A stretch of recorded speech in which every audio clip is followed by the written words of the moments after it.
जमीयत उलमा हिंद की कॉन्फ्रेंस के दूसरे दिन यकसा सिविल कोड पर करारदाद मंजूर की गई है।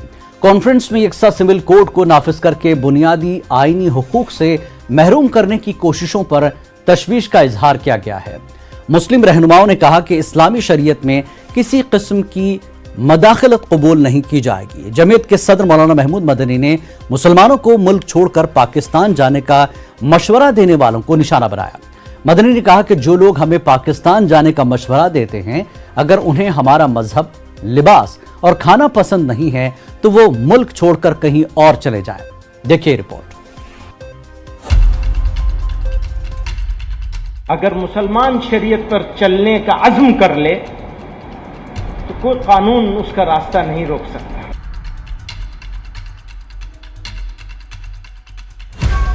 कि वो जरा जरा सी बात पे कहते हैं ना पाकिस्तान चले जाओ। भैया तुम्हें मौका नहीं मिला था पाकिस्तान जाने का, हमें मौका मिला था, हमने रिजेक्ट किया है उसे पाकिस्तान जाने के मौके।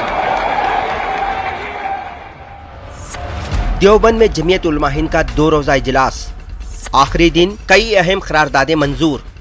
इस्लामी शरीयत में मदाखलत कबूल नहीं, मंदिर मस्जिद तनाज़े से अमन अमान को नुकसान, कॉमन सिविल कोड किसी कीमत पर कबूल नहीं।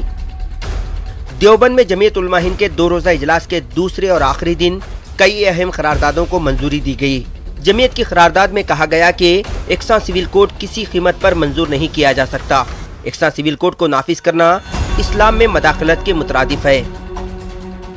ज्ञानवापी मस्जिद, मथुरा का शाही ईदगाह और कॉमन सिविल कोड से मुताल्लिक़ भी करारदादें मंजूर की गई। तो इस तजवीज़ से मुताल्लिक़, यूनिफॉर्म सिविल कोड की तजवीज़ से मुताल्लिक़ ये कहना चाहता हूँ, कानून कोई बन जाए, अगर मुसलमान शरीयत पर चलने का अज़्म कर ले तो कोई कानून उसका रास्ता नहीं रोक सकता। ये मैं मनफी बात नहीं कह रहा हूं, क्योंकि ये इसको कह देंगे ये बड़ा जहर उगला है, कानून के खिलाफ बोल रहे हैं। मैं ये कह रहा हूं कि तलाक देने का तरीका, अगर मुसलमान तैयार हो जाए कि वो तलाक नहीं देगा। इजलास में माहौल को खराब करने वालों पर कड़ी तनकीद की गई। जमीयत के सदर मौलाना महमूद मदनी ने मुसलमानों को मुल्क छोड़कर पाकिस्तान जाने का मशवरा देने वालों को निशाना बनाया। मदनी ने कहा कि जो लोग हमें पाकिस्तान जाने का मशवरा देते हैं, अगर उन्हें हमारा मजहब, लिबास और खाना पसंद नहीं है तो वो मुल्क छोड़कर कहीं और चले जाएं।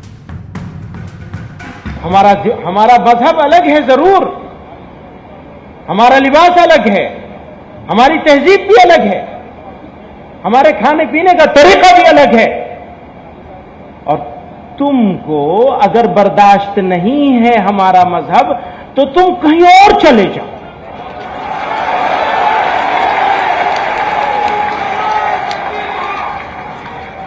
भेजना नहीं है किसी को, भेजना नहीं है किसी को, क्योंकि वो जरा जरा सी बात पे कहते हैं ना पाकिस्तान चले जाओ। भैया तुम्हें मौका नहीं मिला था पाकिस्तान जाने का, हमें मौका मिला था, हमने रिजेक्ट किया है उसे पाकिस्तान जाने के मौके। इसलिए हम नहीं जाएंगे, जिसको भेजने का शौक है वो चला जाए। मौलाना महमूद मदनी ने कहा कि हमें अक़लियत समझा जाता है, लेकिन अगर हम नफरत फैलाने वालों को छोड़कर अपनी सोच रखने वालों को जोड़ें तो हम सबसे बड़ी आबादी है। मदनी ने मुल्क में मोहब्बत, खैरसगाली, इत्तेहाद व सालमियत को मजबूत बनाने के लिए तमाम तबक़ात और मज़ाहिब को भाईचारे के साथ मिलकर काम करने की ज़रूरत पर जोर दिया। उन लोगों को जो हमारे हम ख्याल हैं राष्ट्र निर्माण में, हमें अपने साथ लेना पड़ेगा, और वो हर पार्टी में है, हर पॉलिटिकल पार्टी में मौजूद हैं। ऐसे लोग जो लाइक माइंडेड हैं, हम ख्याल हैं, ऐसे लोग हर जगह मौजूद हैं। जिनकी हुकूमत है उसमें भी लोग मौजूद हैं ऐसे। जरूरत इस बात की है कि हम समझदारी के साथ, सीनों को चौड़ा करके और हिकमत के साथ एक लॉन्ग टर्म स्ट्रेटेजी के तहत, एक तवील मुद्दती पॉलिसी के तहत उनके साथ अपने ताल्लुकात को मजबूत करें। इजलास में शिरकत के लिए आए रुकने पार्लियामेंट मौलाना बदरुद्दीन अजमल और नियाज अहमद फारूकी ने कहा कि सबके साथ इंसाफ हो, हुकूमतों को इस बात का खास ख्याल रखना चाहिए। इस चीज को जरूर इंश्योर करेंगे कि जो हमारे मुल्क की जो विभिन्नता है वो खत्म नहीं हो, सबको जो रिलीजियस फ्रीडम है उस पर अंकुश न लगे और सबके साथ बराबरी और इंसाफ हो। तीसरा जो मुद्दा था वो ज्ञान माफी के सिलसिले में था। उसमें हम लोग बार बार कल से क्लियर कर चुके हैं कि ये मुद्दा जो है ये दो हिंदू वर्सेस मुस्लिम नहीं है। लाइव चल रहा है मेरा यहाँ। और हमने बाबरी मस्जिद से जो कुछ सीखा है उसको सामने रखते हुए इस मुद्दे को सड़क पे ला करके दोनों कम्युनिटीज को उत्तेजित करके आपस में मत लड़ाइए। समाज के जो सेकुलर लोग हैं उन तक अच्छा मैसेज जाएगा और जो गैर सेकुलर लोग हैं वो 5% भी नहीं है। 95% मुल्क के लोग जो है आज भी सेकुलर हैं। क्या इस पे निजात पा पाएंगे जी सर? इस पे कोई सॉल्यूशन आएगा? हर चीज में वक्त लगता है, हर चीज में वक्त लगता है। करारदाद में मुसलमानों को भी ताकीद की गई है मुसलमान शरीयत के अहकामात को अपनी जिंदगियों में लाने की कोशिश करें। इस पर अमल करेंगे तो कोई कानून उन्हें शरीयत पर अमल करने से नहीं रोक पाएगा। इसलिए तमाम मुसलमानों को चाहिए कि वो इस्लामी शरीयत पर कायम रहें, किसी भी सूरत में मायूस ना हो। Bureau report, news 18 Urdu. और खबर पंजाब से। पंजाब के मशहूर गुलकार सिद्धू मूसेवाला पर मनसा के जवाहर के गांव के करीब कुछ नामालूम अफराद ने फायरिंग कर दी। उन्हें तशवीशनाक हालत में अस्पताल ले जाया गया, लेकिन डॉक्टरों ने उन्हें मुर्दा करार दिया। मनसा अस्पताल के सिविल सर्जन डॉक्टर रंजीत राय ने बताया कि अस्पताल में 3 अफराद को लाया गया था, जिसमें सिद्धू मूसेवाला की मौत हो चुकी थी, जबकि 2 दीगर अफराद को बेहतर इलाज के लिए दूसरे अस्पताल रेफर कर दिया गया है। गौरतलब है कि मूसेवाला को कई बदमाशों की जानिब से धमकियां मिल रही थीं। उन्होंने कांग्रेस पार्टी से इलेक्शन भी लड़ा। सिद्धू की गायकी कुछ मुख्तलिफ थी। लोग उसे गैंगस्टर रैप गुलकार कहते थे।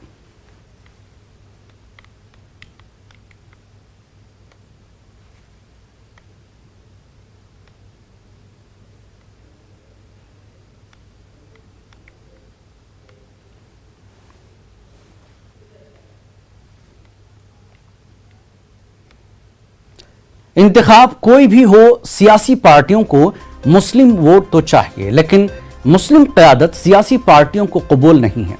मध्य प्रदेश से राज्यसभा के लिए 3 सीटों का इंतखाब होना है, लेकिन मुस्लिम क़यादत के नाम पर बीजेपी और कांग्रेस दोनों ही खामोश नजर आ रही हैं। देखिए रिपोर्ट।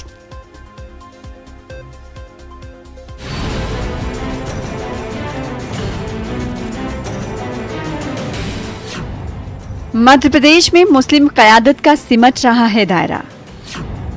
बीजेपी और कांग्रेस की सियासत में मुस्लिम क़यादत हाशिए पर। कांग्रेस ने 26 सालों में किसी मुस्लिम नुमाइंदे को नहीं भेजा राज्यसभा। सियासी पार्टियों के रवैयों से मुस्लिम दानिश्वरों में नाराजगी। सियासी पार्टियों को मुस्लिम वोट तो चाहिए, लेकिन मुस्लिम क़यादत कबूल नहीं। मध्य प्रदेश में सूबाई सियासत की बात हो या मरकजी सियासत की, मुस्लिम क़यादत हाशिए पर खड़ी नजर आ रही है। मौजूदा में असेंबली की 203 सीटों में से सिर्फ 2 मुस्लिम मेंबर असेंबली में मुस्लिम क़यादत के लिए मौजूद हैं, जबकि इसी असेंबली में 80 की दहाई में मुस्लिम मेंबरान की तादाद 14 तक हुआ करती थी। इसी तरह से 90 की दहाई से कब्ल पार्लियामेंट और राज्यसभा में भी मुस्लिम नुमाइंदगी होती रही है, लेकिन अब यहाँ भी मुस्लिम नुमाइंदगी हाशिए पर ही है। राज्यसभा के लिए मध्य प्रदेश से 3 सीटों के लिए इंतखाब होना है। कांग्रेस ने अपने एक उम्मीदवार के नाम का ऐलान कर दिया है, जबकि बीजेपी में मंथन जारी है, लेकिन दोनों ही पार्टियों में मुस्लिम क़यादत से दूरी ही नजर आ रही है। 26 साल से सेंट्रल इंडिया से कोई भी मुसलमान राज्यसभा नहीं भेजा गया। बरक्स उसके उस जमात ने भेज दिए मुसलमान जो जिससे मुसलमान नफरत करते हैं, जिसे मुसलमानों का दुश्मन समझते हैं। उस जमात ने 2 या 3 लोग इस पीरियड के अंदर मुसलमानों को राज्यसभा भेज दिया। तो मुसलमानों को गौर करना चाहिए और समझना चाहिए कि दुश्मनियाँ अपनी जगह हैं, अपने सियासी फ़ायदे, अपने सियासी हुकूक के लिए रिप्रेजेंटेशन चाहिए, और उसके लिए जो भी दे, चाहे वो भारतीय जनता पार्टी दे या कांग्रेस दे या कोई और दल दे, उसके साथ हो जाना चाहिए और उसके साथ काम करना चाहिए, क्योंकि मुसलमान के लिए सब बराबर हैं, चाहे भारतीय जनता पार्टी हो या कांग्रेस हो, सब ने मुसलमानों का दमन करना है। जब दमन करना है तो हक लेके करें ना, रिप्रेजेंटेशन के साथ करें, कुछ तो सियासी ताकत बढ़ती है उससे। मध्य प्रदेश से राज्यसभा की 3 सीटों के लिए होने वाले इंतखाब में असेंबली में मेंबरान की तादाद के हिसाब से बीजेपी के हिस्से में 2 और कांग्रेस के हिस्से में 1 सीट आ सकती है। कांग्रेस ने राज्यसभा के रुकन विवेक तनखा के नाम पर मुहर लगाकर उन्हें फिर राज्यसभा में जहां नुमाइंदगी देने का फैसला किया है, वहीं बीजेपी में मंथन जारी है। बीजेपी का कहना है कि कांग्रेस के पास न जमीन है और न हकीकत है, इसलिए वो घबराई है। तनखा जी का लिया जा रहा है कि लगभग वो नाम थे विवेक तनखा जी का नाम राज्यसभा के लिए फाइनल हो चुका है। सर ग्राम पंचायत चुनाव की क्या तैयारी है सर? ग्राम हम कर रहे हैं। ये जीतने का टोटा तो कांग्रेस के सामने, कांग्रेस सब गॉन केस है मध्य प्रदेश में, ना उसकी जमीन है ना उसकी कोई हकीकत है। अब कांग्रेस पूरी तरह से समाप्त हो गई। ये तो खिसियानी बिल्ली खंबा नोचे जैसी बात है। यहाँ ये बात भी काबिले जिक्र है कि कांग्रेस को मुसलमानों की हमदर्द सियासी जमात समझा जाता है, मगर कांग्रेस के जरिए गुज़िश्ता 26 सालों में किसी मुसलमान को वस्त हिंद से राज्यसभा में नुमाइंदगी नहीं दी गई है। जबकि बीजेपी के जरिए गुज़िश्ता 5 सालों में एमजे अकबर और नजमा हिप्तुल्लाह की शक्ल में 2 मुसलमानों को राज्यसभा भेजा जा चुका है। अभी 3 रोज कबल कांग्रेस के जरिए पार्टी तर्जुमान के 32 लोगों की जो फहरिस्त जारी की गई है, उसमें भी मुस्लिम नुमाइंदगी 0 ही है। मुस्लिम समाज मुस्लिम नुमाइंदगी को लेकर एक नए नजरिए से गौर करने लगा है। भोपाल से न्यूज़ 18 उर्दू के लिए मेहताब आलम की रिपोर्ट। अब रुख करेंगे दिल्ली की खबर। बड़ी खबर है, दिल्ली में मुस्लिम दानिशवरों की मीटिंग खत्म हो गई है। मुल्क के मुख्तलिफ इलाकों से सरकर्दा मुस्लिम शख्सियात ने इसमें शिरकत की। मुल्क के मौजूदा हालात पर गुफ्तगू की गई। इस मौके पर मुल्क गिर तंजीम के क़याम का फैसला किया गया।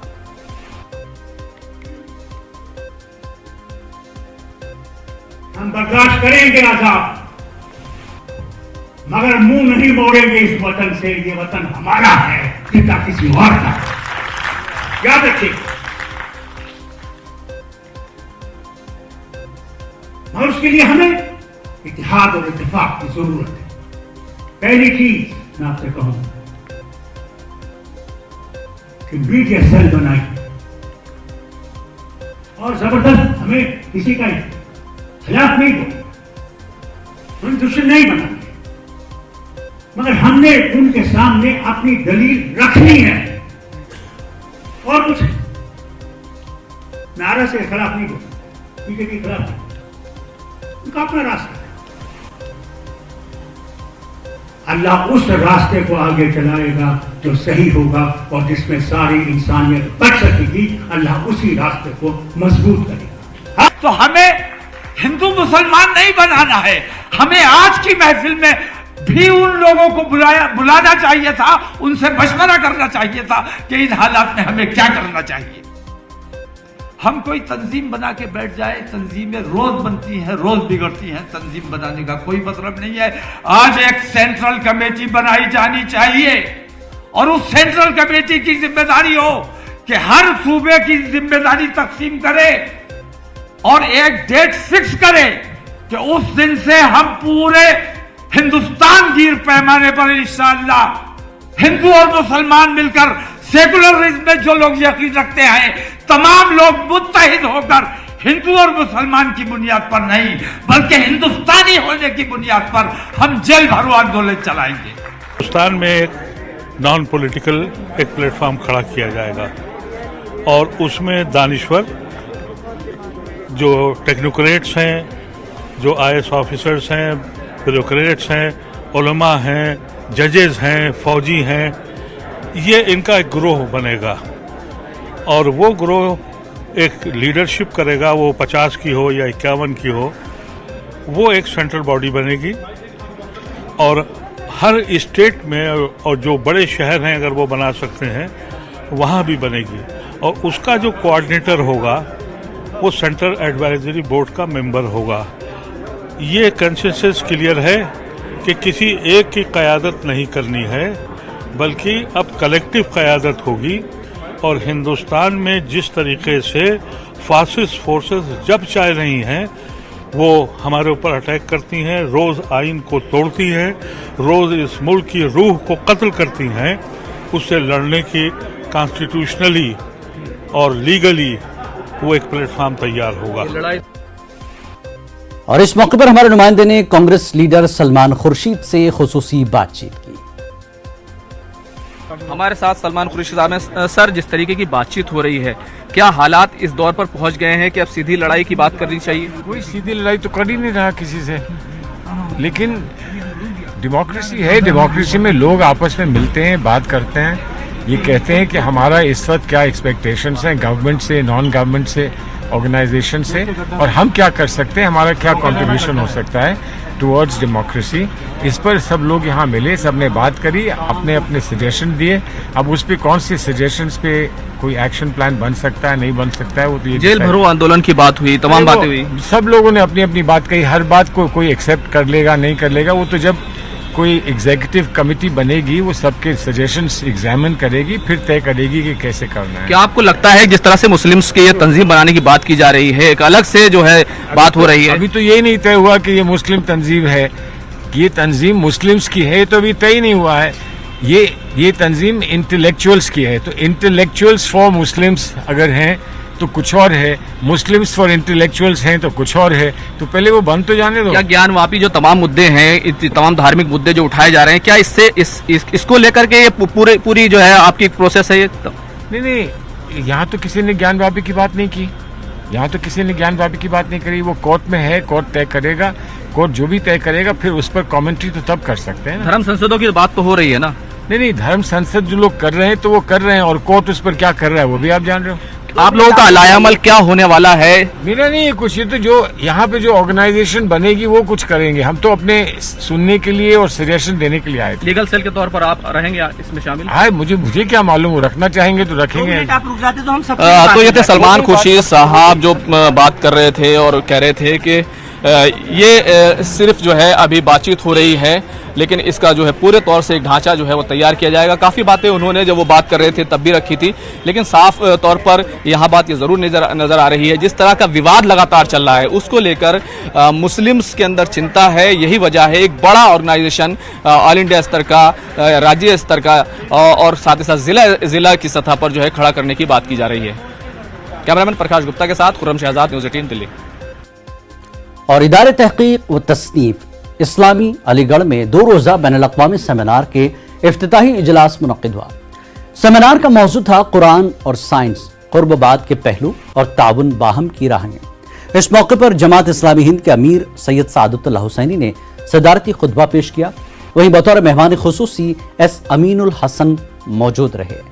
सेमिनार से मौलाना सैयद जलालुद्दीन उमरी ने भी खिताब किया।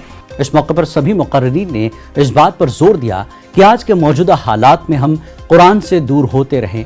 बज़ाहिर ये देखा जा रहा है कि कुरान और साइंस दो अलग अलग सिमतों की तरफ जा रहे हैं। ऐसे में हम सभी लोग यहाँ बैठकर मुस्तक़बिल के लिए लाअमल पर गौर ख़ौस किया जा रहा है।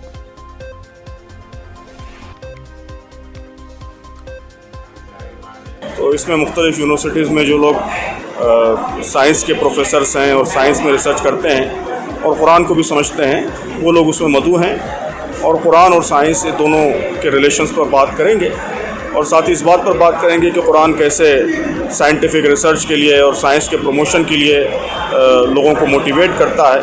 तो उसके हवाले से भी इंशाल्लाह यहाँ पर तफसील से बातें आएंगी।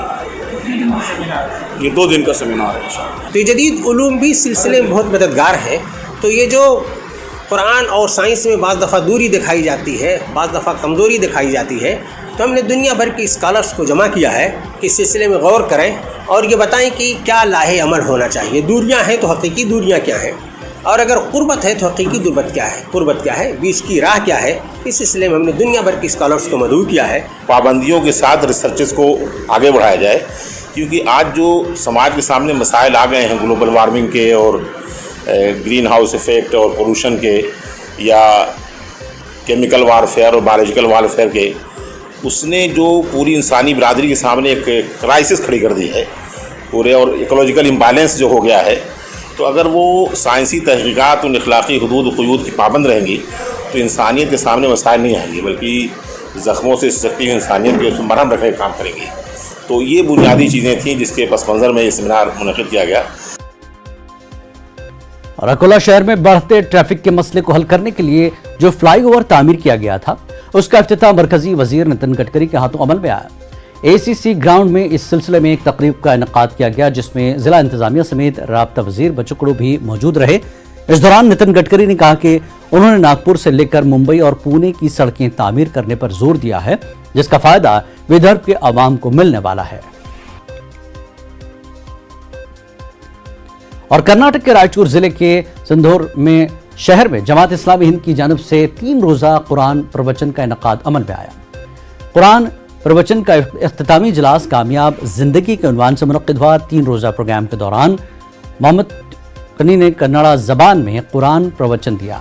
इख्तितामी इजलास में मुख्तलिफ मज़ाहिब की मजहबी शख्सियात और समाजी व सियासी रहनुमाओं ने शिरकत की।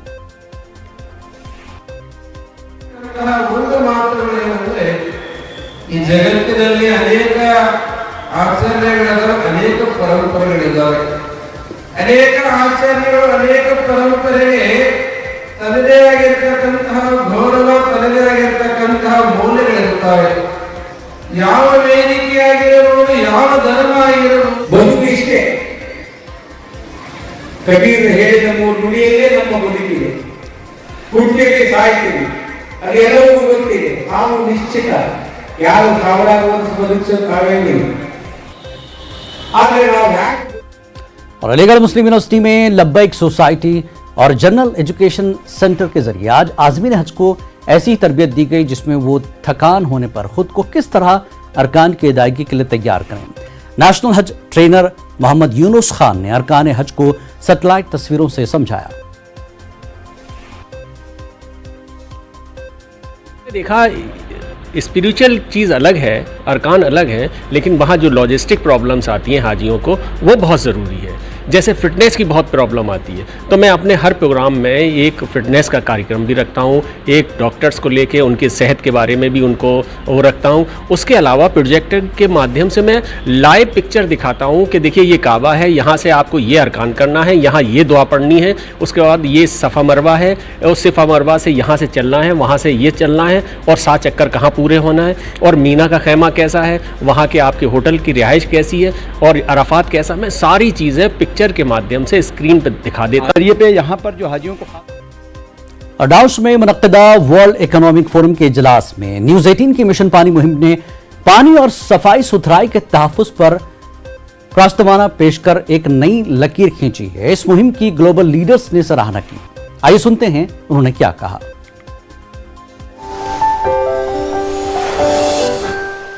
Issues relating to Swachhta and sanitation, you know, the Swachh Bharat mission and the Jal Shakti mission. These are issues very close to the Prime Minister's heart. Well, I want to compliment you for and thank you for running this campaign.